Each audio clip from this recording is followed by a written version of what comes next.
නමෝ තස්සේ භගවතෝ අරහතෝ සම්මා සම්බුද්දස්සේ නමෝ තස්සේ භගවතෝ අරහතෝ සම්මා සම්බුද්දස්සේ නමෝ තස්සේ භගවතෝ අරහතෝ සම්මා සම්බුද්දස්සේ කම්මස්සකාරකෝ නත්ති විපාකස්ස ච වේදකෝ සුද්ධ ධම්මා පවත්තන්ති ඒවේතං සම්මදස්සනං තී. ධර්මානුශාසනාවෙහි සදහැබර අනුග්‍රහක දායකත්වය දරන්නා වූ පවුලේ අය ප්‍රමුඛ මෙම මොහොත අපට සවන් දීම සඳහා අවකාශය උදා කරගත්තා වූ සදහැවර පින්වතුනි,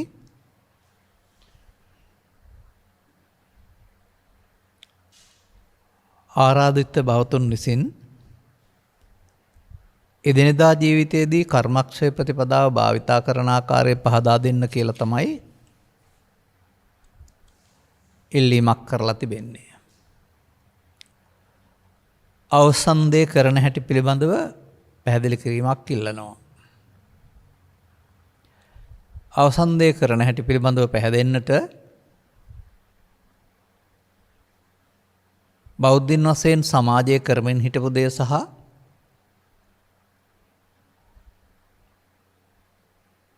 සත්ත්වින් වශයෙන් කරමින් ඉන්නා දෙය කුමක්ද?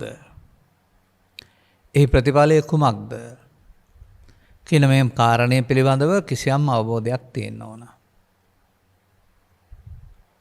කුමක්ද අපේ බෞද්ධ සමාජය අපි උපදිනකොට නැත්තම් මේ වන විට කරමින් සිටිය සහ කරමින් ඉන්නේ? ඔවුන්ට පාප කර්මයෙන් නරක එකක් වශයෙන් සහ පුණ්‍ය කර්මය හොඳ එකක් වශයෙන් තමයි පාසල් අධ්‍යාපනය තුළ නැත්තම් සමස්ත සමාජය තුළම උගන්වන්නේ. පුණ්‍ය කර්මය නරක එකක් එහෙම නෙවෙයි, මතක තියාගන්න. ඊට එහා පාරක් පිළිබඳව දසවස්තුක සම්මාදිට්ඨිය තුළ ඉගැන්වෙන්නේ නැහැ. ඒක මේ සමාජයේ සිදුනා වූ දුර්වලකමක් මං හිතන්නේ. ඒ ත්‍රිපිටකයේ එහෙම ධර්මතාවයක් තිබුණාට ඒක පැහැදිලි කර ගැනීමේ ශක්‍යතාවයක් හැකියාවක් බොහෝ දිනාට තිබුණ නැති බැවින් ඔවුන් උපකල්පනය කළේ සමහරට මේ උපසපන් බව කියන එක තුරන් වී ගියා වූ උගතුන් බහුල නොවුනා වූ සමාජයක තීරණයක් වෙන්නත් පුළුවන් ඒක. බුදුවරු තමයි අපට නිවන් මඟ හෙළි කර දෙන්නේ. දැන් ඉතින් මේ සසනේ බුදු නිවන් මඟ වැසී ගොස් තිබෙන්නේ. අපි ඒ නිසා ඊළඟ බුදුවරයා හමු වෙන්න සසරේ රැඳෙන්න ඕන. සසරේ රැඳෙන්න නම් මිනිසුන් අතර හෝ දෙවියන් අතර රැඳෙන්නේ පුණ්‍ය විපාකයක් වශයෙන්. ඒ නිසා අපි පින්කම් කරන්න ඕන කියන මේ තේමාව තමයි සමාජගත වුණේ සහ අපිට අපේ ළමා කාල අපේ මනසට ඇතුළ වුණේ. මතක තබා ගන්න. ඒක අපි ඉන්නේ එතකොට පාප කර්මේ නරකයි පුණ්‍ය කර්මේ හොඳයි කියලා මේ දෙක විතරයි බුදුහාමුදුරුවෝ දේශනා කරේ කියලා හිතාගෙන. කර්ම විපාක අපි ගන්නම මෙහෙම ඔබත් ඉගෙන ගන්න වචනයක්නේ. චේතනාම් භික්ඛවේ කම්මං වදාමීවෝ. මහණෙනි මම ඔබට චේතනාව කර්මය කියවට කියමි. චේතයිත්වා කම්මං කරෝති කායේන වාචා මනසා. සිතලා කයින් වචනෙන් සිතින් කර්ම කරනවා. එතකොට කර්මවල මූලික හරය බවට පත් වෙලා තිබෙන්නේ චේතනාව. ඒක චේතනාව විසින් කර්ම කරනවා කියන එකේ තේරුම කර්ම රැස් කරලා ඊට අදාළ අනුරූප අනාගතයක් හදනවා කියන එක. ඒ ඊට අදාළ අනුරූප අනාගතය හැදීමේදී තමයි මේ සමාජයට පාප කර්මය බැහැර කරලා දුක් විපාකය බැහැර කරලා දෙන්නත්, ධාන කර්මය බැහැර කරලා ඒ තුළින් යන දීර්ඝකාලීන දුෂ්ටක්ෂණයකට පත්වන එක වළක්වන්නත්, විකල්පයක් වශයෙන් කළ යුතු දේ පුණ්‍ය කර්මය ඒකයි අපි කරන්න ඕන කියන තැනට එන්නත් සමාජයේ හැඩ ගැහුනේ මේ කර්මය තුළ, කර්ම රැස් කිරීම තුළ තහ කර්ම මාර්ගය තුළ. එතකොට සංසාරය කියලා කියන්නේ මෙසේ අප විසින් රැස් කරන්නා වූ කර්මයට ලැබෙන්නා වූ විපාකය. කර්මය විසින් සසරට බන්ධනු ලබනවා. එබැවින්ම ඒ විපාකයේ දෙන්න සසර ගමනක් යාමට සිද්ධ වෙනවා. අපි යනවා කියලා තමයි අපි කල්පනා කරන්නේ. අපි යනවා කියන වචනයට අර්ථයක් ගන්න බැරි වෙන්නේ ජීවිතාවසානයේ අපි කියලා කතා කරන කය එතනින් එහාට යන්නේ නැහැ. අදාහන බොහොම දානදී අවසන් වෙනවා. කවුද යන්නේ මොනවද යන්නේ කියලා සාමාන්‍ය අය අහනවා. මේ රැස්කලේ කයෙන් වචනෙන් සිතින් කර්ම බීජ ඊළඟ කනට පැලවෙන්න ගොයන් ගහ ඊළඟ කනට යන්න ඕනේ නැහැ. පිදුරු වුණාට පිච්චු වුණාට කමක් නැහැ. බීජවල ශක්තිය තියෙනවා කුමරට වැටෙන ගමන් පැලවෙනවා. සතර හදන්නේ කර්ම බීජ විසින් බව, කර්ම බීජ වර්ග 3ක් තිබෙන බව ඔබ ඉගෙන ගන්න. කන්නම් කන්න විපාකම් යටතේ පාප කර්ම බීජ රැස් කරනවා. සුක්ඛං සුක්ඛ විපාකම් යටතේ පුණ්‍ය කර්ම බීජ සහ දිගුවක් වශයෙන් ධාන කර්ම බීජ රැස් කරනවා. කන්න සුඛ විපාකම් යටතේ පව්කම් පින්කම් කලොමේ කරලා බීජ රැස් කරනවා. කාටද මේක අදාළ? බුදුවරුන් පහළ නොවු සමාජයේ මිනිස්සුන්ට අදාළයි. ඔක්කොම කරන දේවල් ඔය. ඔක්කොම කරන්නේ නැහැ. ඔයින් එකක් තෝරගන්නවා. නමුත් මේ මම ගත්ත ගාථාවෙන් කියන්නේ ඕක නෙවෙයි. කම්මස්ස කර්මයට කාරකෝ නැති කරන්නෙක් නැත. ඒ ඔබේ දැක්ම නෙවෙයි දකින්න ඕන තැනට යන්න ඕන පෞරාදර්ශය මේ පෙන්වන්නේ. විපාකස්සච වේදකෝ විපාකයටද විඳින්නෙක් නැත. විඳීමක් තියෙනවා විඳින්නෙක් නැත. ඇත්ත සිද්ධිය නම්. සුද්ධ ධම්මා පවත්තන්ති. සුද්ධ වූ ස්කන්ධ ධර්මයි පමණයි පවතින්නේ කියලා කෙනෙකුට බලන්න පුළුවන් නම් ඒ දැකීම සම්මදස්සනේ නැත්නම් යහපත් දර්ශනය කියලා කියනවා. ඔන්න ඔතනදී තමයි ඔබට සීවලී මහරහතන් වහන්සේට ප්‍රත්‍යලාභී අතර අග්ග උනායි කියලා ලැබෙන විපාකයේ අපට පෙරුණට විඳින්නෙක් නැත්තේ. බුදුරජාණන් වහන්සේට ඉසරදේ සහ කොන්දේ අමාරුව තිබුණාට විපාකයක් තිබුණාට ප්‍රවෘත්ති වශයෙන් විඳින්නෙක් නැත්තේ. ඔබට පේන කය තිබුණාට විඳීම බාරගන්නෙක් නැති තැනට. උන්වහන්සේලා තුළ සුද්ධ ස්කන්ධ පවතිනවා. සුද්ධ ධර්ම ස්කන්ධ පර. පෘථග්ජනය තුළ පවතිනවා සුද්ධ ස්කන්ධ වෙනකොට අසුද්ධ ස්කන්ධ. එහෙනම් අපි මේ බෙදීමට අනුව පාප කර්මය නරකයි පුණ්‍ය කර්මය හොඳයි ධාන කර්මය ඊට වඩා හොඳයි කියලා කතා කළාට මේ තුන තුලම මොකද්ද පවතින්නේ? මේ තුල තුන පවතිනවා නේද පුනර්භවය. දැන් වච්චගොත්ත බමුණට බුදුන් වහන්සේ දීප පිළිතුර ඔස්සේ ගත්තාම මොකද්ද තේරෙන්නේ? උත්පත්තිම් පඤ්ඤාපේමි ස උපාදානස්ස කෝහං වච්ච. මේ විශ්වේසුල යම් කිසි උත්පත්තියක් පනවනවා නම් මම උපාදාන සහිත කෙනාට. එහෙනම් ඔබට තේරෙනව නේද පවෙන් පරලෝ යාම කියන එකේ උත්පත්තිය දුගතිගාමී වීම පවේ උපාදානය නිසා කියලා. එහෙනම් ඔබට තේරෙනව නේද අඩු පිනේ මධ්‍යම පිනේ ඉහළම පිනේ මනුස්ස දුර්භාග්‍ය සම්පන්න බව මවුරුදු සෞභාග්‍ය සම්පන්න බව සහ කාමසුගති වල උත්පත්තිය දෙවියන් අතර. එහෙනම් ඒ පිනේ උපාදානය තුල බව. රූපවචර හෝ අරූපවචර ධාන බඹලවට යන්නේ මිනිසුන් මෙහි උපදවා ගත්තාම ඒක ඒ ධානයේ උපාදානය තුල බව. උපාදානස්ස උපාදාන සහිත කෙනාට උත්පත්ති පනවනවා බුදුරජාණන් වහන්සේ. එහෙනම් උපාදාන සහිත වීම තුළින් සතර ගමන හොද කරගන්න පුළුවන්. භවගාමිත්වය හොඳ කරගන්න පුළුවන්. උපාදාන සහිතව කරන කර්මයක ප්‍රතිඵලයක් වශයෙන් භවගමන නිමා වෙන්නේ නැහැ කියන එක ධර්ම ශ්‍රවණය කරලා තේරුම් ගන්න. යහපත් වැඩ නවත්තන්න ඕන නෑ. ධර්ම ශ්‍රවණය කරලා තේරුම් ගන්න. උපාදානස්ස කෝහං වච්ච උත්පත්තිම් පඤ්ඤාපේමි නම් උපාදාන සහිත වුණොත් උත්පත්ති හම්බ වෙනවා. නමුත් වචනයක් තියෙනවා නො අනුපාදානස්ස. උපාදාන රහිත වුණොත් උත්පත්ති බනවන්නේ. අන්න එහෙනම් එතන හිදසක් තියෙනවා නැත්තම් මාර්ගයක් තියෙනවා තථාගතයන් වහන්සේගේ වචනේ. උපාදාන රහිත වෙන්නත් ක්‍රමයක් තියෙනවා. උපාදාන රහිත වුණාම උත්පත්ති පනවන්නේ නැහැ කියලා. මේ අවබෝධය එක්කලා එනකොට ඔබට සප්තකර්ම සූත්‍රවල කර්ම જાති 4 තව කර්මයක් තිබෙන බව ඒ අපි භාවිතා නොකළ බව තේරුම් ගන්න පුළුවන් වෙයි. අර කන්න කර්ම, අර සුඛ කර්ම, අර කන්න සුඛ කර්ම ඒ සියල්ල අයිති වෙන්නේ උපාදානස්ස. උපාදාන සහිත. එතනින් එහාට තිබෙන කර්මය ඔය කියන උපාදාන රහිත කර්ම තුනම ඡය කරන්නට අවශ්‍යයි. කතමංච භික්කවේ කම්මං අකන්නං අසුකං අකන්න අසුක් විපාකං කම්මක්ඛයා සංගතති කොමොකක්ද මහණනි මේ කලුත් නැති සුදුත් නැති කළු විපාකත් නැති සුදු විපාකත් නැති කර්මක්ෂය කිරීමේ කර්මය කියලා කියන්නේ කියලා විමසන බුදුන් වහන්සේ ඒක විස්තර කරද්දී කන්නං කන්න විපාකං තස්ස පහනාය පෞකම් සහ දුක් විපාකයේ සම්බන්ධය කඩන්න ඕනේ ප්‍රහාණය කරන්න ඕනේ සුක්ඛං සුක්ඛ විපාකං කර්ම විපාක සම්බන්ධය තස්ස පහනාය ආචේතනා කන්න සුක්ඛං කන්න සුක්ඛ විපාකං තස්ස පහනාය ආචේතනා මේ තුනේම මේ කර්ම විපාක සම්බන්ධය කඩන්න ඕන. ඒකට තමයි කර්මක්ෂය කිරීමේ කර්මය කියලා කියන්නේ. එතකොට ධර්මස්සවණය කරන පින්නතුන් ස්ත්‍රී හෝ පුරුෂ ගිහි හෝ පැවිදි සොකී අවබෝධය තුළ මේ මග එන්න ඕන. මේ සමාජයේ අක්‍රිය වී තිබුණා වූ උත්තර ලිවීමට පමණක් සීමා වුණා වූ අනුගමන ප්‍රතිපදාවට එන්න බැරි වුණා වූ පෘථග්ජනයින්ට වළංගු නැත්තා වූ එමත් කියමු.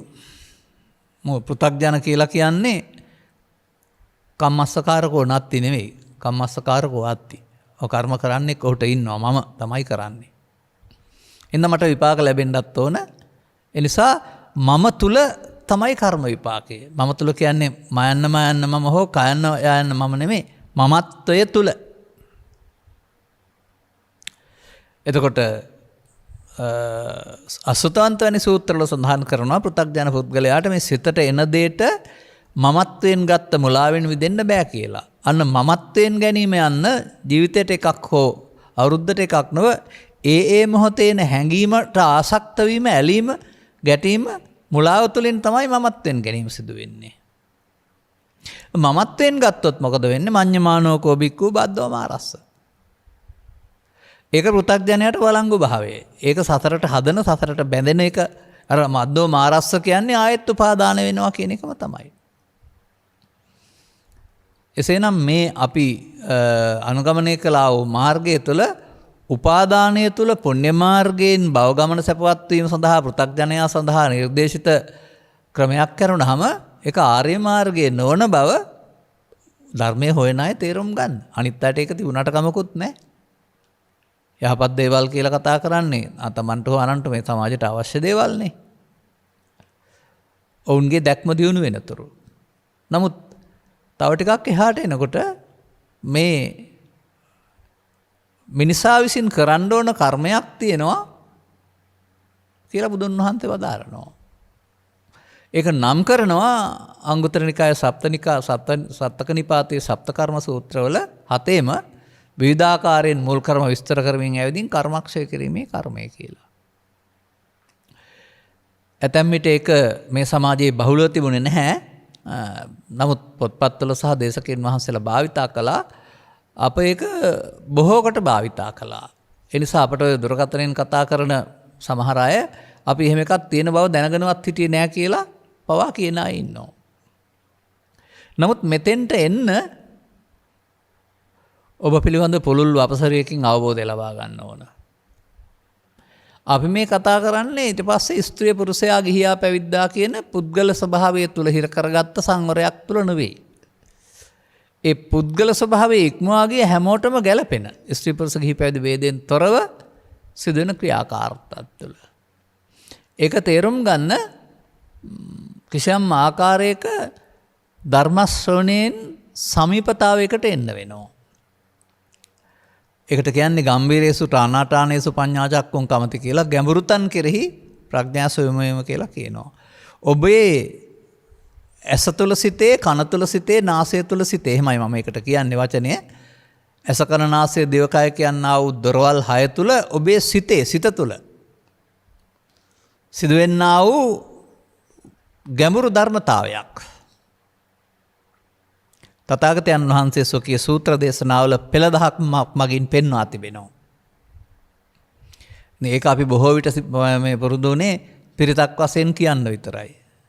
ඒක කියලා එයින් ලබා ගන්න පුළුවන් සෙත පිරිත් වශයෙන් ලබා ගන්න වැරුණාම ඒක අපි ළඟ සිදුවෙන සිද්ධියක්ය. මේක අපි තේරුම් ගන්න ඕනේ කියලා බොහෝ දෙනාට කල්පනා වෙන්නේ නැහැ. එකක් පාලියෙන් පිරිත් කිව්වට සිංහල අයට තේරෙන්නේ නැති නිසා. නමුත්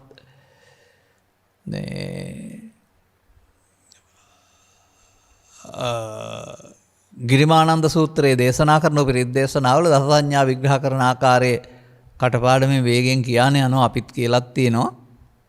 නමුත් ඒ එක පදයක් දැනගන්න පුළුවන් නම් උදාහරණ ඕන නැහැ. ඒ එකක් තුල මේ අවශ්‍ය කටයුත්ත තිබෙනවා. අපි කියමුකෝ අනිත්‍ය සංඥා කියලා. කතමා ඡන්ද අනිත්‍ය සංඥා. දැන් රූපං අනිච්චා වේදනා අනිච්චා සංඥා අනිච්චා සංඛාරා අනිච්චා ඉති මේසු පංච උපාදානස්කන්ධේසු අනිච්චානුපස්සී විහෙරති. නැවත නැවත බලමින් වාසය කරන්නේ නම් ඔබ ඒ කරන්නේ කර්මක්ෂය කිරීමේ කර්මය. එතනින් එහාට 9ම ඕන නැහැ ඔබට. අපි 10ම ඕන නැහැ කියලා හිතන් ඉන්නේ. එහෙම නැත්නම් කතමාචානන්ද පහන සංඥා uppannං කාම විතක්කං ආදිවාසේති පජහති විනෝදේති ව්‍යන්ති කරති අන භවං ගමේති. uppannං ව්‍යාපාදිතක්කං uppannං විහිංසාවිත. මේ තුනෙන් එකකදී ඔබට මේක කරන්න පුළුවන් නම් ඔබ ඒ කරන්නේ කර්මක්ෂය කිරීමේ කර්මය. ඔබට දැන් තේරෙන්න ඕන මම මේ හැම කතාවක් තුළම පෙන්වන්න හදන්නේ එකක් කියලා. ඒක මගේ වරදක් එහෙම නෙමෙයි. ඒක තථාගත බුදු පියාණන් වහන්සේ සොකී අවුරුදු 45ක කාලය තුල අදාළ දහම් පෙළ පෙන්වන්නට දරූ උත්සාහ තමයි මේ සියල්ල. අන්තිමට අර මම පෙන්වන්නේ ශ්‍රී පාදස්ථානයේ වන්දනා කරනකොට 7 පාරවල් 7කින් ගියත් ශ්‍රී පාදස්ථානයෙන් පද්ම එකක්. අන්න ඒ වගේ බාහිර වශයෙන් මේ පාරවල් පෙන්වනකොට අන්තිමට යන්නේ ඕන එකක් තුල මේ කාරණාව. එහෙම නැත්නම් ඊට එහා පැත්තට ගන්න විරාග හෝ නිරෝධ සංඥා කොහොමද පෙන්වන්නේ? විරාග හෝ නිරෝධ සංඥාරම් බලන්න. ඒතං සන්තං ඒතං පනිතං එදදං සබ්බ සංකාර සමතෝ සබ්බූපති පටිනිස්සග්ගෝ තණ්හක්ක විරාගෝ නිරෝධෝ නිබ්බානಂತಿ. ඉතින් ඔබට පුළුවන් නම් මේක අනුගමනය කරන්න. ඒ නිසා මේ දස සංඥා කියලා තියෙන එකේ තේරුම 10ම දැනගන්න ඕන 10ම වඩන්න ඕන කියන එක නෙමෙයි. ඒක මං හිතන්නේ ගිරිමානන්ද හිමියන්ට සෙත් පිරිතක් වශයෙන් දේශනා කරද්දී ඒ අනුව ගොහින් උන්වහන්සේගේ සිත සංසුන් වෙන්නේ ඇති. මේ නික්ලේශී උතුමන්ට පවා සවන් දීම තුළ කිසියම් ආකාරයක ඒ අනුව යන්න. ඒ පෙන්නන පෙළ අනුව යන්න උදව්වක් තියෙන්නේ නැති බාහිර වශයෙන්. ඒකං අත්තපදංසයෝ යං සිතා උපසම්පති කියන බුද්ධ වචනය අනුව ගත් කල මේ 10න් එකකිනුත් මේ වැඩේ කරන්න පුළුවන්. නිසා මම ඔබට කියන්නේ මෙහෙමයි.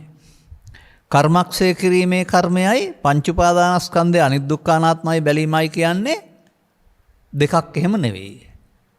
කර්මක්ෂය කිරීමේ කර්මයයි සංස්කාරයන් අනිත් දුක්ඛානාත්මයෙන් බලනවා කියන්නේ දෙකක් එහෙම නෙවෙයි. කර්මක්ෂය කිරීමේ කර්මයයි මාර්ග සත්‍ය යනවා කියන්නේ චතුස්සත්‍ය දෙකක් එහෙම නෙමෙයි. කර්මක්ෂය කිරීමේ කර්මයයි මරණ සතිය වඩනවා කියන්නේ දෙකක් එහෙම නෙවෙයි.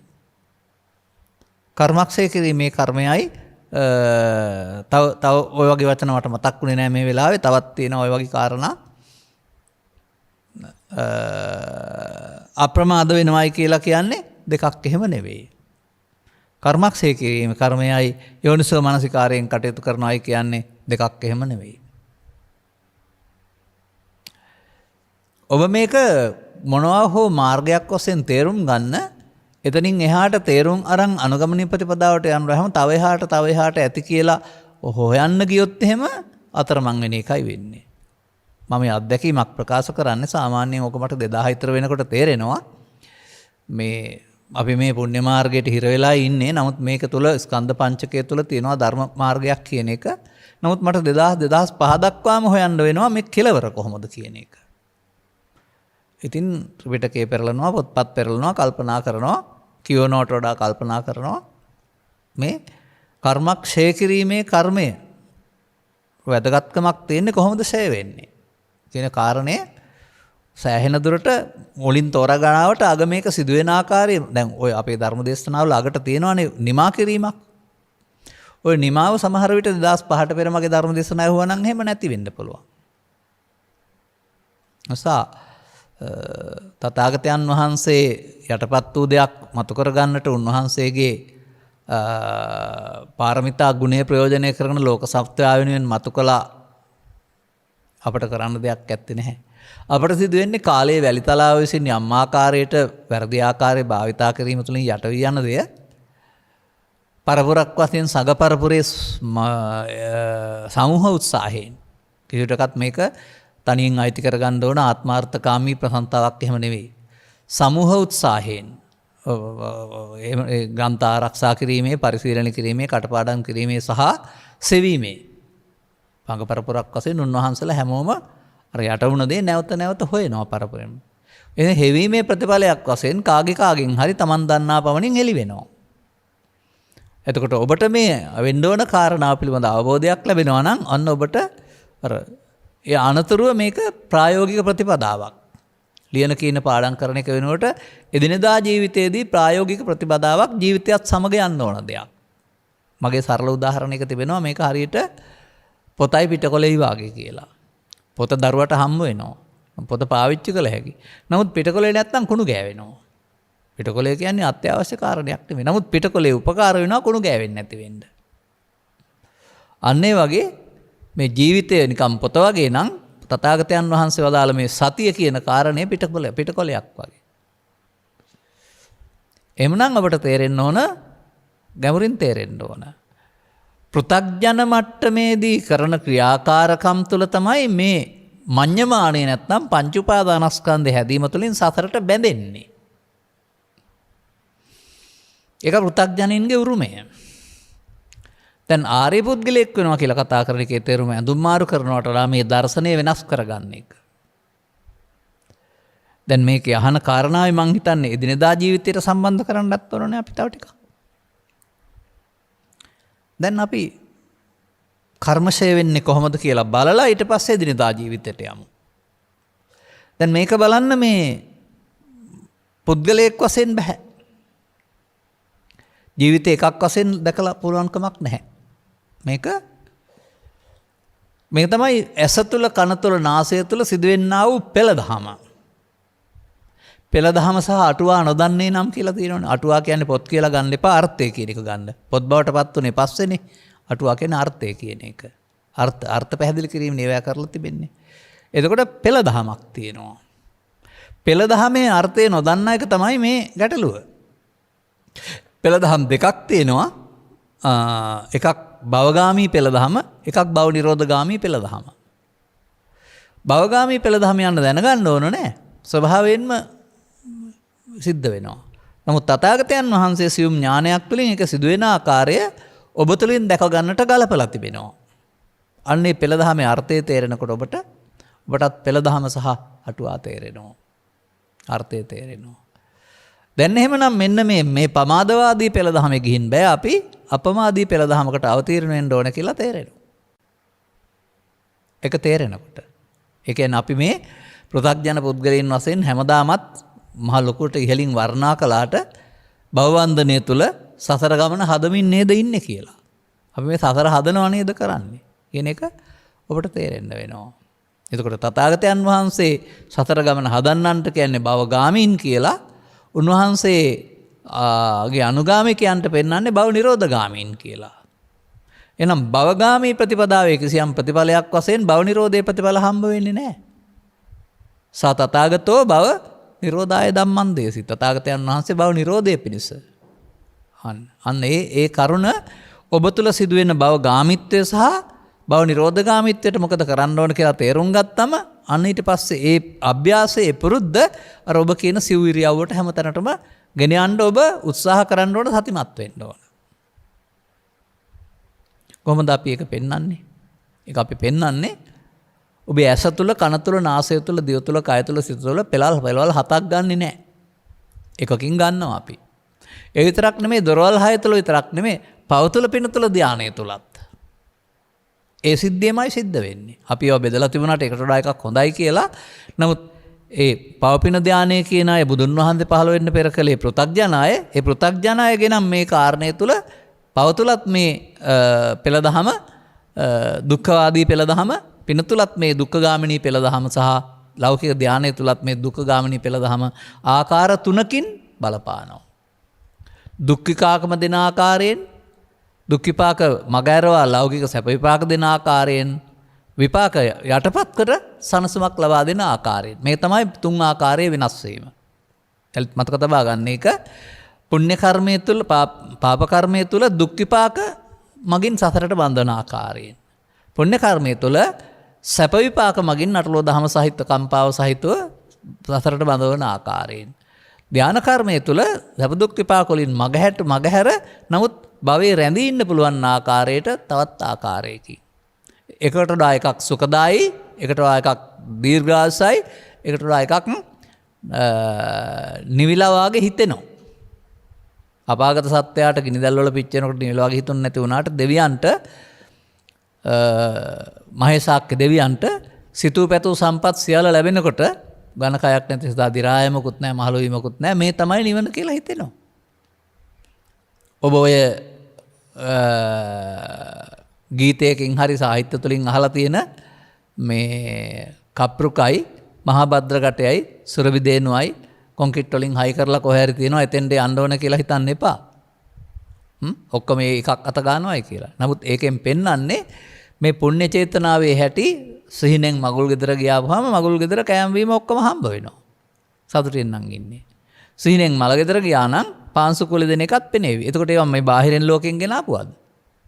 නෑ, ඒ සිතුවිල්ලට අනාලව පැහැලවීමක් නේ. එහෙනම් දෙවියන් ඉන්නේ ප්‍රීතියෙන් නම් එහෙනම් ඊකට අදාළ සියල්ල පහළ වෙලා සතුටින් ඉන්න පුළුවන්කමක් තියෙනවා. පීති බක්කා භවිස්සාම ආව දේවවා බස්සරායතා. එතකොට ඔවුන් හිතනවා අර මට මතකයි බාලපඬිතු වෙන්නේ නැති සූත්‍රේ නම, අපි මේ සක්කායෙන් මිදලා කියලායි හිතන් හිටියේ බුදුන් වහන්සේ පැහැදිලි කරන තුරු අපට තේරුණේ නෑ මේක කියලා. සක්කාය තුල කියලා. බබලෝ ගැන කවර කතාවද? කෙලස් නෑ, යටපත් වෙලා සම්පූර්ණයෙන්ම නෑ නෙවෙයි යටපත් වෙලා, නමුත් සංසුන් සමාධියක ඉන්නේ. ඒ සමාධියයි ලෝකෝත්තර සමාධියයි අතර සහනය වෙනසකුත් නෑ. ඒ නිසා තමයි ඒකට නිවන කියලා යවටුනේ. නමුත් ලෝකෝත්තර සමාධියේ පිරිහෙන්නේ නැති නිසා යාලි පුනර්භවයට හේතු නැහැ. ලෞකික සමාධියේ පිරිහෙන කාලයක් එනවා හුලම් බහිනවා වගේ. එදාට ඊට යටින් පව තියාගත්තා වූ අල්ප හේතු, අවිද්‍යා හේතු මත ආගන්තාරෝ පුනබ්බවං. එනිසා මේ කාම රූප අරූප භවත්‍රයේ අවිද්‍යාවයි බුදු සරණ අරන් නෙවෙයි ගියේ බුදුන් වහන්සේ පහළ වෙන්න පෙර. ධම් සරණ අරගෙන නොවේ ගියේ. සංඝ සරණ නොවේ ගියේ. හොරපාරවල් වලින්මයි ගියේ. අපි අද ඒවා පූජනීය පාරවල් වශයෙන් සැලකුවාට හොර පාරවල්.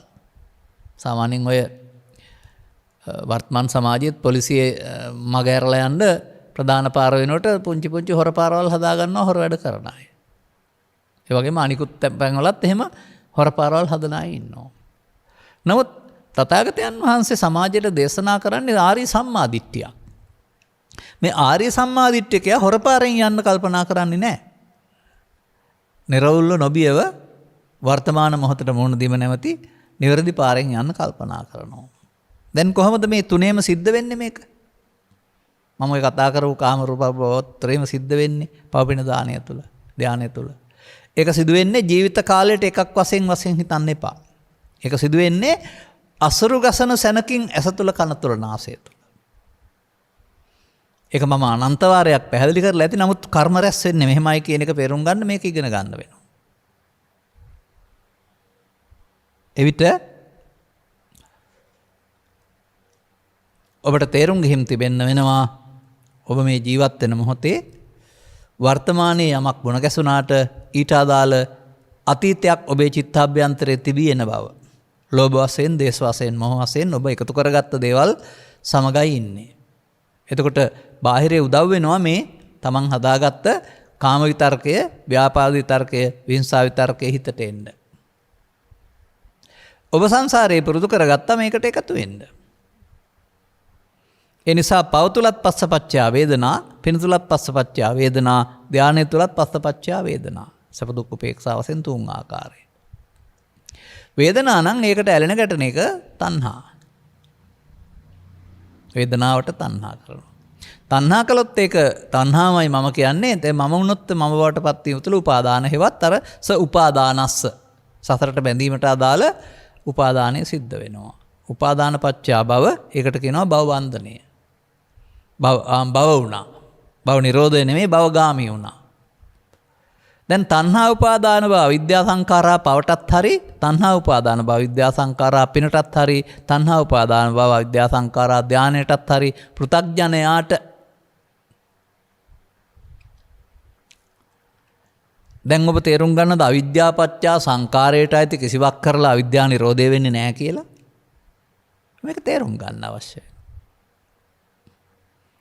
එසේනම් මෙන්න මේ පෙළ දහම මම පෙන්වුවේ. පෙළ දහම සහ අටුවාව. පෙළ දහම පොතේ තිබෙනවා, අටුවාව තමයි තේරුම් ගන්න අමාරුනේ බොහෝ දෙනාට. තින්නම් තංගති පස්සෝ කියන එක සාමාන්‍යයෙන් ප්‍රසාදයේ ගෝචර රූපේ චක්ක විඥාන තුන එකතු වෙන එක කියලා ගන්නව ඇරුණාම යදතීතම් පහිනන්තං යම් අතීතයක් දංග පහින කියලා ගන්න නැතුව අතීතෙන් එන බව. අර උපාදානස උපාදානයෙන් උපදින බව. තේන සංකං ගච්ඡති. යංකෝ භික්ඛවේ අනුසේති. ඔබ අනුසේ වශයෙන් තැබුව එකෙන් මේ වර්තමාන මොහොතට වේදනාව විඳින්න පස්සයක් වෙන බව තේරුම් ගන්නේ නැහැ. හරි. දැන් අපි මේ කතා කළේ එතකොට ප්‍රමාදවාදී පෙළ දහම ජීවිතය තුළ අපි අයහපත් පුද්ගලයෙක් වශයෙන් ජීවත් වෙන්න ගියත්, යහපත් පුද්ගලයෙක් වශයෙන් ජීවත් වෙන්න ගියත්, සිල්වත් පුද්ගලයෙක් වශයෙන් ජීවත් වෙන්න ගියත්, ධානලාභියෙක් වශයෙන් ජීවත් වෙන්න ගියත් ඔබට බුදු සරණ ධම් සරණ සංඝ සරණ නැත්නම් ඔබ කර්මවාදියෙක්, කර්ම රැස් කරන්නේ කම්මස්සකාරකෝ අත්ති ඔබට. අර මම කොට ගැනීම තමා කරන්න. ඔබ නෙමෙයි, මේ කය නෙමෙයි. කර්ම රැස් කරන්න කවුද? චේතනාව. පාපී චේතනාව, පුණ්‍ය චේතනාව, ධාන චේතනාව. එබැවින් ජීවිතය තුළ විපාකයකුත් තියෙනවා. කායත හැරුණත් විපාකයක් තියෙනවා. විපාක නචසෝ ඔහු නොවේ, නචාඤ්ඤෝ වෙන කෙනෙකුත් නෙමෙයි. ඒක තමයි හේතුඵල නැත්නම් කර්ම විපාක කියලා කියන්නේ. මේ ජීවිතයක් අවසන් වෙනකොට මේ කර්ම රැස් කිරීම නම් වූ බීජ රෝපණය, බීජ නිස්පාදනය ඊළඟ කන්න සඳහා පැල හදන්න ක්‍රමයක් සකස් වෙනවා වගේ ජීවිත අවසානයේ අපි මේ කර්ම රැස් කරගෙන කර්ම රැස් කරගත් එකක් අරගෙන පරලෝ යනවා. දැන් එතකොට ඒක කම්මස්සකාරකෝ අත්ති විපාකස්සත වේදකෝ. කවුද ඒ කෙනා? මඤ්ඤමානය, මමත්වෙන් ගැනීම. උපාදීය මානය, උපාදාන කර ගැනීම. අභිනන්දන මානය, සතුරෙන් පිළිගැනීම. අනුසේති, හේතුවක් ඉතුරු වෙන තැබීම. ඔය ඕනෑ වචනකින් පෙන්වන්නේ පෘථග්ජන පුද්ගලයාටින් සිද්ධ වෙන පමාද විහාරිත්වය. මේක තේරෙනවා නම් දැන් මේක නොකරන්නේ කොහොමද? ලොකුම ප්‍රශ්නේ තමයි අපේ බෞද්ධින්ට කලක් තිස්සේ තිබුණේ. ඒක මගෙන් මං හිතන්නේ 2015 ඉඳලා අහන්නේ. මොකද අපි කරන්න ඕනේ? මෙයාට මොනවා හරි කරලා පුරුද්දක් තිබුණා. පුංචි කාලේ ඉඳලම පන්සල් ගිහින් බෝධි පූජා තියලා මල් පහන් පූජා කරලා වන්දනා කරලා ඉඳගෙන ආනාපාන සතිය වඩලා වන්දනා ගමන් ගිහිල්ලා මොනවා හරි කරලා. ඒ නිසා මොනවා හරි කරන්න ඉල්ලනවා. කර්මස්ථානයක් වඩන්න හරි ඉඳගෙන ඉන්න මොකක් හරි බුදු ගුණ වඩන්න හරි මොනවා හරි කරන්න වැඩක්. ඔය මොනවා හරි කරන්න ගත්තාම ස්වභාවයෙන්ම කාම විතර්කයට, ව්‍යාපාද විතර්කයට, විහිංසාව විතර්කයට දොර වැහෙනවා කියන එක දැන්වත් ඉගෙන ගන්නකෝ. ඒ කරන එකෙන් වෙන්නේ අරවට එන්න තියෙන ඉඩකඩ වැසි අර අත්කල මතාන යෝගීන් ඒ පාරේ යන්නට පාරක් හැදෙන එක. ඒ විතරක් නෙමෙයි මං හිතන්නේ මම ඕක තේරුම් ගන්නකොට මට සාමාන්‍යයෙන් 80 81 විතර කාලෙ වෙන්නේ නැති ඔය සම්මර්ෂණ ඥානය කියන කාලේ, සම්මර්ෂණය කරන කාලේ මේ ඔය තරුණකමට කොළුකමට විනෝදයෙන් ජීවිතය ගත කරලා ඊට පස්සේ ඇස් දෙක පියාගත්තාම අර සේරම මතකෙට එනවා.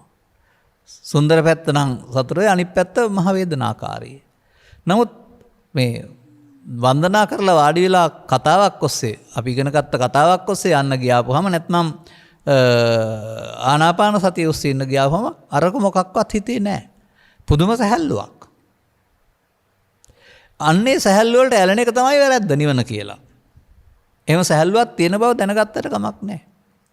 ඉතින් ඔය සැහැල්ලුව දිනු කරන්න අවුරුදු 7ක් 8ක් පොරාලලා ධර්මයේ තේරුම් ගත්තේ නැතුව බලෙන් යටපත් කරන හිටියට ඕක පිරිහෙනවා කියලා අත්දැකීමෙන් දන්න නිසා තමයි අනිත් අයට කියන්නේ ධර්මයේ තේරුම් අරගෙන කර්මක්ෂය කිරීමේ කර්ම යනු අරහම කෙලෙස් යටපත් කරලා සමාධි හදන්න දඟලන්න එපා.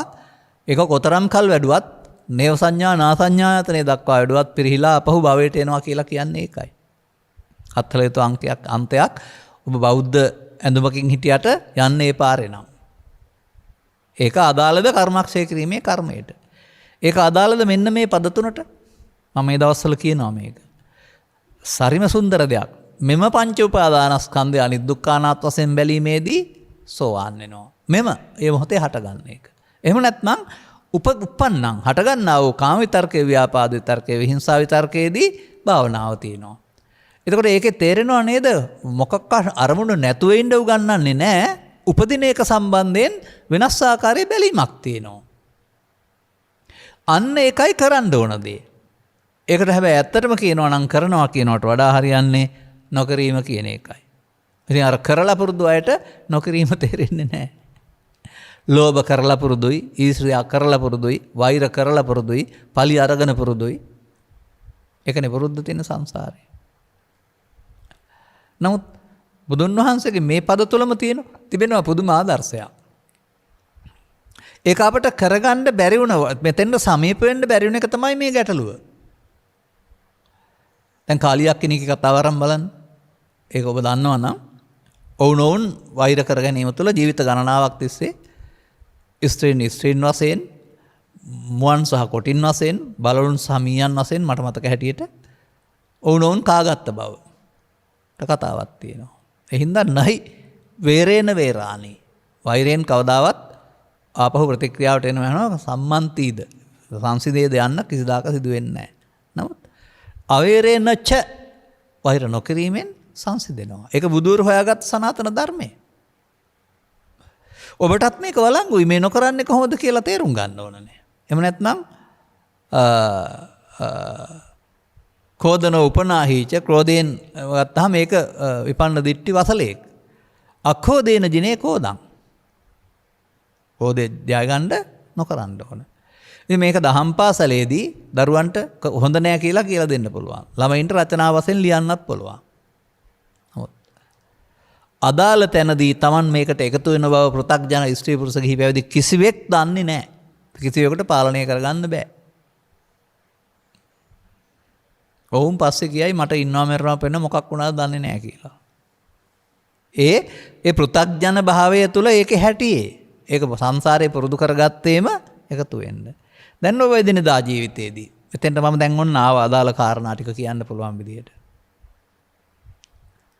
දැන් ඔබ එදිනදා ජීවිතේ ලිඳ ළඟද ඉන්නේ. දැන් නම් ඒ ලිඳ නැහැ. නමුත් ඉස්සර ඒ ලිඳ තිබුණා. ඊළයි කමලයි චම්පයි රේකයි දිය ගන්නට ඇවිදින් මොකද කරන්නේ? වතුර ගන්න ගමන් එක එක්කනාගේ අදපළදු කුකි කියා hina වෙනවා. එතකොට අන්න ඒකට hina වෙනවා නම් ඔබට එතන තියෙන්නේ අදපළදු අනිත් අයගේ වෙනද අදපළදු හොයන කාම විතර්කය. ඒකට තවත් කෙනෙක්ට විහිළු කරනකොට කේන්ති ආවිදින් අයා මිනිස්සයා වතුර හිනවා නම් හරි බැනගන්න දෙනවා නම් හරි උහු පාවිච්චි කරන්න ව්‍යාපාද විතර්කය. මම විහිළුවට නිකන් උදාහරණයක් කරන් කීවේ. ඒ වගේ ඔබ සමිතියකට රැස් වුණායි කියලා කියන්න. දැන් ඉතින් න්‍යාය පත්‍රානුකූලව කටයුතු කරන්න තියෙන සභාපති ලේකම් එන්න වෙනවා. එතකල් ඔබ එකතු වෙලා මොකද කල්ලි ගහිලා කාගේ හරි ගමේ සටේ සිදු වෙච්ච එකක් වල්පල්ලක් ගැන එක්ක ඇද කියා ඉන්නවා එක්ක hina වෙනවා. අර මොකද්ද කරන්නේ? කාම විතර්කේ පාවිච්චි කරනවා නේද? එහෙම නැත්නම් පරණ කෝන්තරයක් සම්බන්ධ සිද්ධියක් ගමේ කෙනෙක් එක්කලා එකතු වෙලා දැන් දෙන්න වාද විවාද කරගන්නවා. දැන් ව්‍යාපාද විතර්කේ නේද පාවිච්චි කරන්නේ? එදිනදා ජීවිතයට සීමා නැහැ. වර්තමාන මොහොත ඇලේද දොලේද පිලේද බස් රථයේද ගුවන් යානයේද කාර්යාලයේද වෙළඳපොලේද ඔබ ඉන්න ඕනෑම තැනක. දරුවන් සමගද, මව්පියන් වශයෙන් දරුවන් සමගද, ගුරුවරයෙක් වශයෙන් දරුවන් සමගද. නැත්නම් අප නම් ධර්ම දේශනා කරන අය සමගද, ධර්ම ශ්‍රවණයක අය සමගද. ධර්ම ශ්‍රවණයකින් කරමින් ඉඳලා යම් කිසි පුද්ගලයෙක් ඔය කියන කාරණා නිසා කෙනෙකුට රිදුනහම ඔහු කේන්ති අරගෙන අපට වචනින් දමල ගහන්න පුළුවන්. එහෙනම් අපට තේරෙන්න ඕන ඔහු ව්‍යාපාදී තර්කේ පාවිච්චි කරන්නේ. ඒකට ව්‍යාපාදී තර්කයෙන් උත්තර දීලා බෑ. ඔහු නොසන්සුන් වෙලා ඉන්න බව. එහෙනම් අපි ළඟ දුර්වලකමක් තියෙනවා නම් අපි බාරගත්තාම සමාජයේ ඉස්සරහම අපේ දුර්වලකම පෙනේවි. නමුත් අපට hina වෙලා ඉන්න පුළුවන් නම් බාර නොගෙන එහෙනම් ඔහුව සංසිඳවන්න පුළුවන් ඒ උත්තරේ දීලා.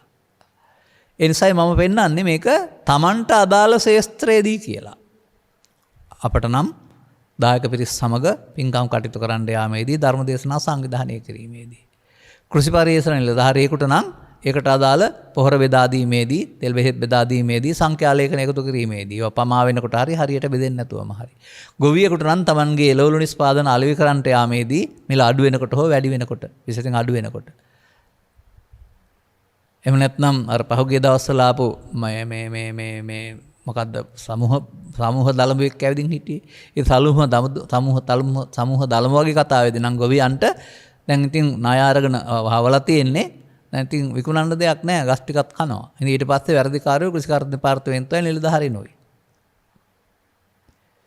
ඒ ගැන පිළියම් දෙන්නේ නැහැ කියලා. මේ විදිහට අපි මේ හැම කාරණයකදීම මේ තැලෙන්න යකඩයක් හොයා ගන්නවා.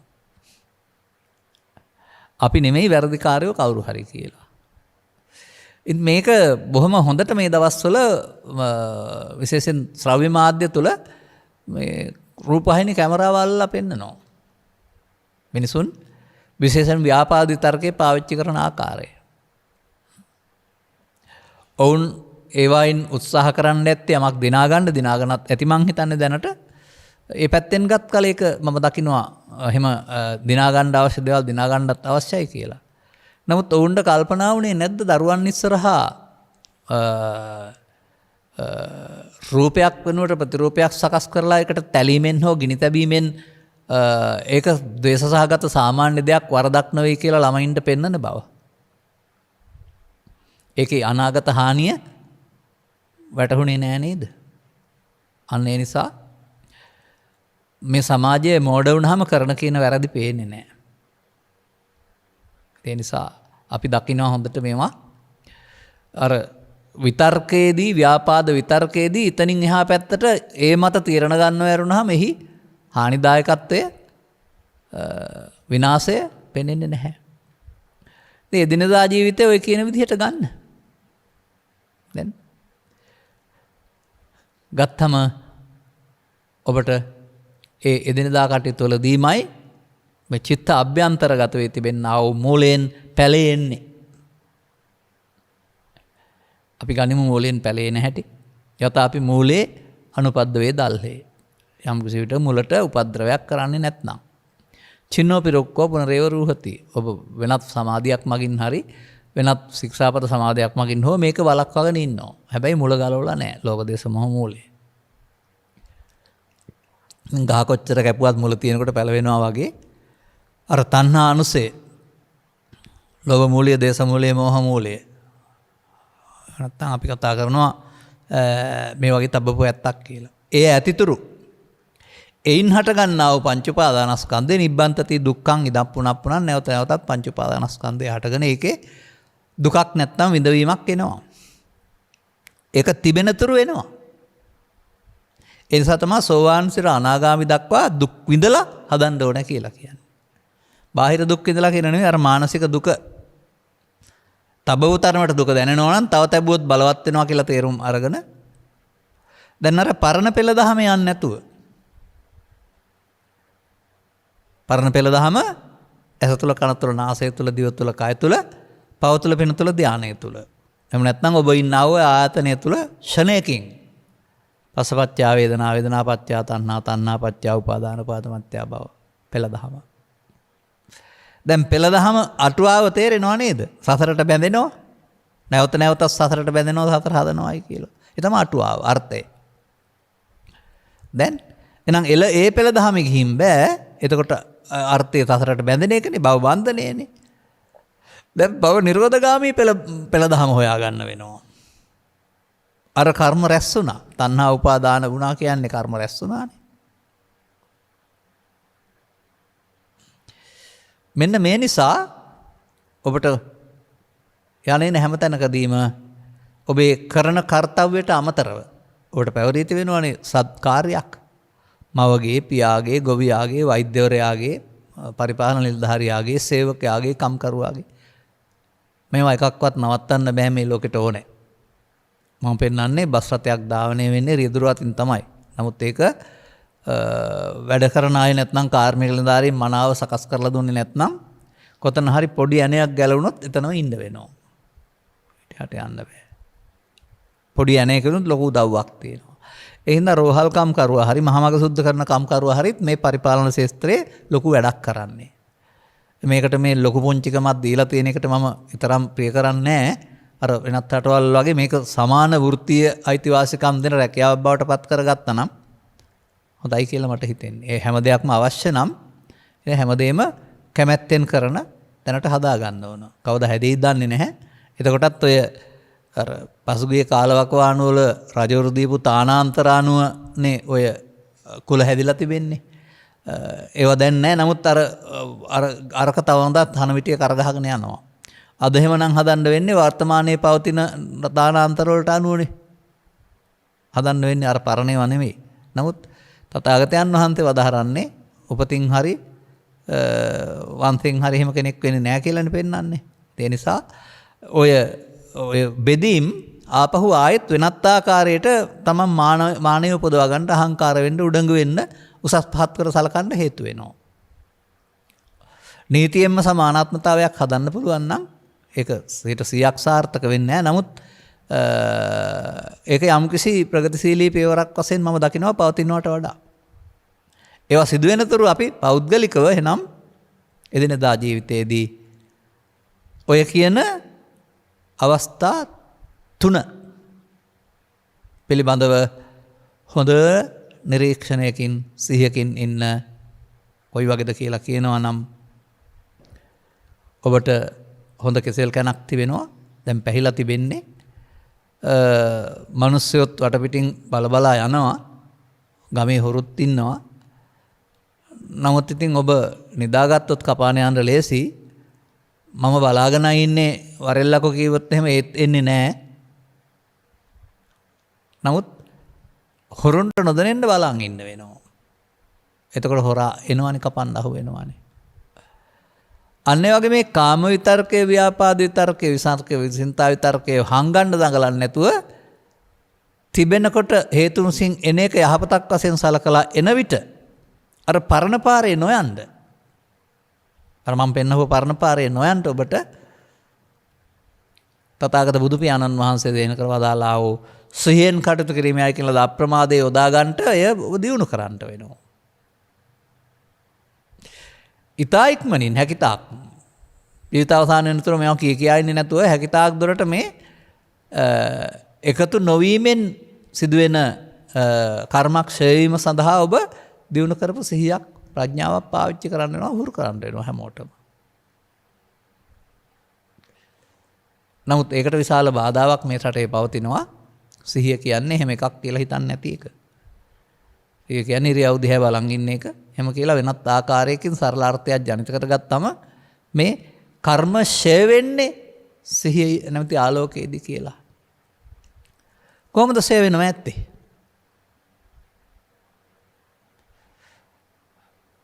පුණ්‍ය කර්මේ හරි පාප කර්මේ හරි ධාන කර්මේ හරි කාම විතරකේ හරි ව්‍යාපාද විතරකයි විහිංසාව විතරකේ හරි එකතු වුණොත් පස්සපච්චා වේදනා වේදනා පච්චා තණ්හා තණ්හා පච්චා උපාදාන උපාදාන පච්චා භව නම් වූ පෙළ දහම නෙමෙයිද යන්නේ අර්ථේ භවගාමී නෙවෙයිද අර්ථේ බද්දෝ මාරස්ස නෙවෙයිද දැන් හැම මොහොතකම එහෙමනම් ඒ මොහොතේදී ඇසෙන්ද කනෙන්ද නාසයෙන්ද දිවෙන්ද කයෙන්ද ඔබට අදාළ චිත්තාභ්‍යන්තරයේ පවතිනව මේ දුර්වලකම මතු කර දෙන්නේ කවුද? රූපේද, ශබ්දේද, ගන්ධේද, රසේද, ස්පර්ශේද? කාම විතර්කයේද, ව්‍යාපාද විතර්කයේද, හිංසා විතර්කයේද? මතු කර දීම එකතු නොවි නැසීමට කරන උදව්වක් ආර්ය පුද්ගලයාට. නමුත් සිහි නැති පුද්ගලයාට මතු කර දෙන එක තව සැරයක් අනාගන්න උදව්වක්. මොඩේ හත්පලේ ගා ගන්නවා කියලා කියන්නේ. තවදුරටත් විතර්කයේ බලවත් කරගනිමින් භව ගමන හදන්නට ලෝභ දේශ මොහෙන් බලවත් වෙන්න උදව්වක් තග්ගන පුද්ගලයාට. ඒක ඒ නිසා ඒකට එකතු නොවීම දන්නේ නැති පුද්ගලයා කැලේට යන්න ප්‍රශ්නෙට මුහුණ නොදීන්න පලා යන්න දන්න උපක්‍රම පාවිච්චි කරනවා. මත්පැන් පානයත් එක්ක උදව්වක් ස්ථාන මාරුව තව උදව්වක්, නිවස අතහැර තව තැනකට යන්නක තව උදව්වක්, රට අතහැර තව රටකට යන එක තව උදව්වක්. ඔය ආදි වශයෙන්. එහෙමත් නැත්නම් ඉන්න පරිසරය අතහැරලා මිනිසුන් නොගැවසෙන තැනකට ගිහින් සිතින් සංසුන්ව ඉන්න එක. මුණ නොගැසි. එතකොට අර අදාළ හේතු ගැටෙන්නේ නැතුවම ඇතුළේ තියෙන එක එන්නේ නැහැ. එන්නේ නැති නිසා සංසුන් බවක් තියෙනවා. ඒකට රැවටිලා ඉන්නවා. නමුත් තිබෙනවා නම් ගැටෙනකොට එන එක වළක්වන්නට බෑ කවදා හරි දවසක. මම ළමා කාලේ උදාහරණයකින් පෙන්නන්නේ. අපි නාන්න ගියාපුවාම අපිට පේන්න මාළු නැහැ. ඔවුන් ඔක්කොම හැංගිලා. නමුත් බිලි වැද්දෙක් ඇවිදින් ඊකට අදාළ බිලිය දැම්මොත් එහෙම මේ ගල් ගුහාවට ඉස්සට අදාළ ආඳට ගල් ආඳට අදාළ තෙලියට අදාළ වෙන වෙනම මේ ඇමවල් තියෙනවා. ඇම ගිලින්න අරය එළියට එනවානේ. එතකොට අල්ලගත්ත හැකි. ඔය අපට අපේ මව්පියන්ගෙන් තහනම් වුණා. නමුත් අපේ වයසේ සමහර අය කරන දේ දැක්ක දෙයක් ඔය ඇලේ දොලේදී. ඒකත් උදව් වෙනවා බණ කියන්න. ඒ නිසා අර ගල්ලාඳ කියලා කියන එකේම තේරුම කපටි කියන එක. ඒ වගේ මේ අනුසේ තණ්හා අනුසේ ලෝභ දේශ මොහ මූලය කියන්නේ ගල්ලාඳෙක්. බලන්න දෙයක් නැහැ ආයේ. හැංගිලා ඉන්නේ. නමුත් තේරුම් ගත්ත පුද්ගලයාට ප්‍රසාදයන්ට ගැටෙනකොට ඒ වාස්ත්‍රයෙන් එන්නේ තමන් හදාගත්ත එක කියලා දැක්කහම ආවොත් එකතු නොවීමෙන් මරන්න පුළුවන්. ආවොත් එකතු වීමෙන් තව සැරයක් කාලා හැංගෙනවා. ආහාර අරගෙන තින් තව සැරයක් හැංගෙනවා. භව චක්‍රය අතීතයෙන් ඇවිදින් වර්තමානයේ විඳ අනාගතයට තැබීම නැමැති එකතු වීම කියන එක සිද්ධ වෙනවා. දැන් එනිසා මෙතන තමයි මම දකින්නේ බුදුන් වහන්සේගේ මේ ධර්ම දේශනාවල සුන්දරම ස්ථානය. සතිමත් වෙලා කාම විතර්කයට එකතු නොවන්නේ නම්, ව්‍යාපාද විතර්කයට එකතු නොවන්නේ නම්, විහිංසාව විතර්කයට එකතු නොවන්නේ නම්, ඒක මෙන්න මේ පෙළ දහමේ මෙහෙමයි තියෙන්නේ. ඔය ඕන එකක් හටගන්න එක තින්නම් සංගති පස්සෝ තමයි. අර ආඳා හැංගිලා ඉඳලා ආහාර ටික ගන්න එනවා වගේ අදාළ විතර්කයට අදාළ කරුණ හැම වෙලේ මම එනවා. ඒ මම සංගවා ගත්තා. දැන් තිබෙනවා නාදිවාසේති පජහත විනෝදේති ව්‍යන්ති කරවති කියන එක වචනෙන් තිබුණාට තේරෙන්නේ නැහැ. හොඳයි සිහිය තිබුණොත් අර පාරේ ගියාම සතර හැදෙනවා. ඒ පාරේ ගියොත් ගහ ගන්න මරා ගන්න කපා ගන්න වෙනවා බලවත් වෙනවා ඇරුණාම වෙන එකක් වෙන්නේ නැහැ. ස්ට්‍රෙස් වෙනවා ඇරුණාම කියලා එකතු නොවීමෙන්. එනම් පස්ස නිරෝධ වුණොත් එතනින් එහාට ඒකට අදාළ සැප දුක් උපේක්ෂා වේදනා නැහැ. ඒකට අදාළ තණ්හා නැහැ. ඒකට අදාළ උපාදාන නැහැ. ඒකට අදාළ භව නැහැ. අර පළවෙනි තනින් කඩපුවම ඉතුරු යන්නේ නැහැ නේද? මේකට නේද සතිය ඕන? දැන් බලන්න මෙතෙන් යොදලා එකතු වීම සංස්කාරයන් නිත්සුකාත්ම වශයෙන් ගැනීමයි, එකතු නොවීම ඉමේ පංච උපාදානස්කන්ධය අනිත්‍ය දැකීමයි කියලා හරියනවද බලන්න? හරියනවා නම් කරලා බලන්න. කරගෙන ඉස්සරහට යන්න. ඔබේ ওই චිත්තහභ්‍යන්තරයේ සංසුන් වෙනවද කියලා ටික ටික. මට කියන්න තිබෙන්නේ මේ පමණයි. බුදුදහම හරි ලේසි.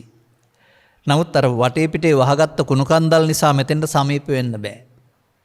ඒ කුණු කන්දල් අයින් කරන දෘෂ්ටික කඩාන බණ අහගෙන ආපුවම එදිනෙදා ජීවිතේට බුදුදහම. එතකොට බුදුන් වහන්සේ වදාළ තිට්ටං චරන් නිසින්නෝවා සයානෝවා ආවතස්සගත මිද්දෝ කියන එක හරි. මතක තබා ගන්න. එවිට බුදුන් වහන්සේ වදාරලා තිබෙන්නේ මෙන්න මේ ක්‍රියාවලිය ප්‍රතිපත්ති පූජාවෙන් බුදුන් පිදීම කියලායි. නමුත් අපි ওই ක්‍රියාව වෙනුවට බුදුන් පිළිමයක් හරි පුද්ගලයෙක් හරි කරගෙන උන්වහන්සේට වඳින එක ලොකු පින්කමක් බවට පත් කරගෙන ඊට පස්සේ ඉතින් අපි බෝධි රෝපණය, චෛත්‍ය රෝපණය, එහෙම නැත්නම් උස බුදු පිළිම හදන එක, විහාරස්ථාන දියුණු කරන එක ආදී කොට ඇති පෘථග්ජන භාවය තුළ පුණ්‍ය මාර්ගයේ බුදු සමය කියලා හිතන් ඉන්නවා. කාටද ඒක අවලංගු? බණ තේරෙන්නේ නැති පෘථග්ජනයින්ට ඒ වුණාට කමක් නැහැ ඒක. මොකද අවලංගු කරලා හරියන්නේ නැහැ. නැත්නම් ඔක්කොම පාපයට යනවනේ. පාපයට යන්නේ නැතුව පුණ්‍ය ක්‍රියාව ඊට වඩා හොඳ විකල්පයක්. නමුත් ඒ අනාර්ය පුද්ගලයන් සඳහා සහ බුදුන් වහන්සේ වදාළ පරිදි නම් වයස අගට ගියා වූ අයට මේ ආර්ය මාර්ගයට ගන්න බැරි නම් අර බමුණන්ට බ්‍රාහ්මණ වර්ගය දේශනා කළේ පරලෝ ජීවිතය සපවත් වෙන්න පිනක් කරගන්න. එසා පෘථග්ජනයින් සඳහා නිර්දේශ බුද්ධාගම 100% පාවිච්චි කළාට ආර්ය පුද්ගලයෝ හැදෙන්නේ නැහැ. මොකද පෘථග්ජන භාවය තුළ ඒකේ යහපතක් සමාජයට සිදු වුණාට Tamante යහපතක් සිදු වුණාට භවගාමිත්වය තියෙනවා. භවගාමිත්වය තියෙනවා. ඒ භව නිරෝධගාමී ප්‍රතිපදාව විවෘත නොවුන නිසා සමාජයට.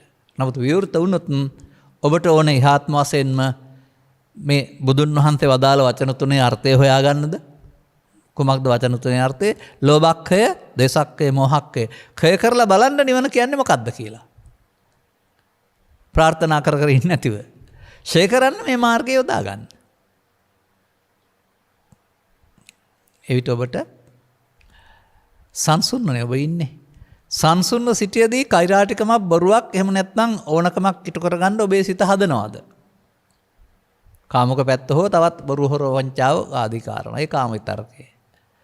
ඔබ ගැටීමක් ඇති කරගන්නවද කවුරුත් එක්ක? පුංචි සිඟිත්තාගේ පටන් ඉහළ තැන දක්වා එක එක්කෙනා එක්කලා. ඔබ විතරකයට එකතු වෙනවා ව්‍යාපාද. තව එහාට ඔබ අවිදරන්න යනවද? නැත්නම් කුමන්ත්‍රණයක් ක්‍රියාත්මක කරනවද යටි? ඒ හිංසා විතරකේ. මේ තුනේදි නේද භාවනාව තියෙන්නේ. මේ තුනේදි නේද කර්මශය කරන්න තියෙන්නේ. මේ තුනේදි නේද කර්ම රැස් කරන්නේ. දැන් ඔබට තේරෙනවද මේ තුනේ කර්ම රැස් කරන්නා පෘථග්ජනා හේවත් ප්‍රමාද විහාරියයි. මේ තුනේදි සිහියෙන් ඉඳලා එකට එකතු නොවෙන්නා කර්මක්ෂය කරන්නායි. ඔන්න ඔබේ ඉලක්කයට මම ආවා. එබැවින් මේ කරුණ මනවින් තේරුම් ගත්තම අවශ්‍ය වෙන්නේ තේරුම් අරගෙන ප්‍රායෝගික වෙන එක. හැකිතාක් දුරට ඒක තමයි අභ්‍යාස කරනවා කියලා කියන්නේ. දැන් ගණිතයේ දුවහම යම් කිසි ප්‍රමේයයක් යටතේදී ගුරුවරයා කියලා දෙනවා රටාව. ඕකම දෙන්නේ නැහැ පොඩි පොඩි වෙනස්කම් දීලා ගණන් 15ක් 20ක් දෙනවා. නමුත් අර වෙනස්කම් හඳුනාගෙන එහාට යනකොට නුවණ දියුණු වෙන්නේ. ඒ අභ්‍යාස කළා. එක ගානේ ප්‍රමේය ජීර්ණය වෙන්න අතල තමන්ගේ හිතට එන්න අභ්‍යාස කළා. සමහර විට මගේ පෞද්ගලික ජීවිතේ මම මෙහෙම කියන්නම්. ව්‍යාපාර වස්තු නැමැති එක ගානක් ඉගෙන ගන්න ගණන් පොතක් හදපු කෙනෙක් මම. විභාගෙට එන්නේ එක ගානයි මේකට උත්තර ලියන්න ගණන් පොතක් හදපු කෙනෙක්. යම් කාලයක. අන්න ඒ වගේ අභ්‍යාසනේ අපිට දැන් අභ්‍යාස අවශ්‍ය වෙන්නේ. ඉතින් අභ්‍යාස වලට මුලින් මුහුණ දෙන්න ටිකක් අමාරුයි. පහු වෙනකොට අභ්‍යාස ලැබෙන එක තෘප්තියට කාරණයක්. මොකද හොරා එළියට එන එක හොඳයිනේ අල්ලගන්න. ඉතින් ඊට පස්සේ ඔබ මේ වැඩේ කරනවා නම් ඒ යන්නේ මාර්ගේ. මාර්ගය ඔබට තේරෙවි ඵලයේ ඉතින් අසංකතේ. වෙනදා නැති ඔය උපදවාගත්ත ආයතන සැනසුමක් වෙනුවට බාහිර සිද්ධීන් නිසා කලබල නොවෙන්නා වූ සැනසුමක් ඔබට ටික ටික හමු වෙනවා ඇති. බලන්න එහෙම තියෙනවද කියලා. අදාළ කරුණට ප්‍රවිෂ්ඨ වෙන්නට ඉහාත්ම වශයෙන්ම ලබාගත් මනුස්ස ජීවිතය සමග මේ ප්‍රතිපදාවට ප්‍රවිෂ්ඨ වීමට ඔබට මෙම කරුණ පැහැදිලි කිරීම හේතු ආසනාව වේවායි කියන ප්‍රාර්ථනාව කරමින් මම ධර්මානුශාසනාව මෙසේ අවසන් කරනු ලබනවා. දායකත්වයේ මෙම උතුම් ධර්මදේශනය සඳහා සදහයි දායකත්වය දෙනු ලබන්නේ ඩී.ඒ. කාහිංගල මහත්මිය විසිනි. අරමුණු අතර මෙම උතුම් ධර්ම ශ්‍රවණය කළ සියලු ලෝකවාසීන් අනුගමනීය ප්‍රතිපදාවක් තුළින් ධම්මස පොදවාගෙන නිවනින් සැනසේවා. අන්න ඒක තමයි වෙන්න ඕන කාරණේ සහ ප්‍රාර්ථනාව. ගෞතම බුද්ධ ශාසනයේදීම ගෞරවනීය දේශකයන් වහන්සේගේ සසර මගින් වැය ඉහාත්ම වශයෙන් කියන්න බය නැතුව. ගෞතම බුදු ශාසනය තම කල්ප කොච්චර තිනවද දන්නේ නැහැ. එසේම බලංගොඩ දංගස්මණ්ඩිය පළතුරු සෙවන නිවසේ පදිංචිව සිට 2021 දෙසැම්බර් මාස 15 වන දිනට වසර 25කට ප්‍රයෝග වූ ආර්යසේන කාහිංගල පියානන්ද 2021 දෙසැම්බර් මාස 18 වන දිනට වියෝ වී වසර 2ක් සපිරෙන අහුලියද්ද ලේකම්ලාගේ රම්මැණිකේ මෑණියන්ද 2021 ජූනි මාස 14 වන දිනට වසර 7ක් සපිරෙන ආර්යවතී කාහිංගල සොයුරියද සිහිපත් කරන අතර ඔවුන් පින් ලබාගත හැකි තත්වයක සිටිනම් මෙම ධර්ම දානමය කුසල ශක්තියෙන් ලබා සැපවත් වී යලි මිනිසත් බව ලබා සදහම් සවණේකට ධම්මසපත පහදාගෙන චතුස්සත්‍ය අවබෝධ කරගෙන දුක් කෙලවර කරගනිත්වා. ඔබේ වටහා ගැනීම බොහෝ දුරට හරි වගේ මට තේරෙනවා. එබැවින් ඔබේ යහපත් පැතුම් සියල්ල සඵල වේවා. අනුග්‍රහක බවතුන් වශයෙන් කටයුතු කළ සහ සවන් දුන් ඔබටත් වර්තමාන මොහොතේ කර්මක්ෂය කිරීම සඳහා සතිය පාවිච්චි කිරීමේ වටිනාකම තේරුම් අරගෙන අනුගමනීය ප්‍රතිපදාවක් තුළින් ප්‍රතිපත්ති පූජාවෙන් හම් වෙන බුදුන් වෙත යන්නට මෙම කරුණු පැහැදිලි කිරීම හේතු වාසනා වේවායි සාදු කියලා ප්‍රාර්ථනා කරගන්න. සබ්බීතියෝ වජ්ජන්තු සබ්බ රෝගෝ විනස්සතු මාතේ බවත් අන්තරායෝ සුඛී දීඝායුකෝ භව. හැම දිනාටම තෙරුවන් සරණයි. රාගක්ඛයෝ නිබ්බානං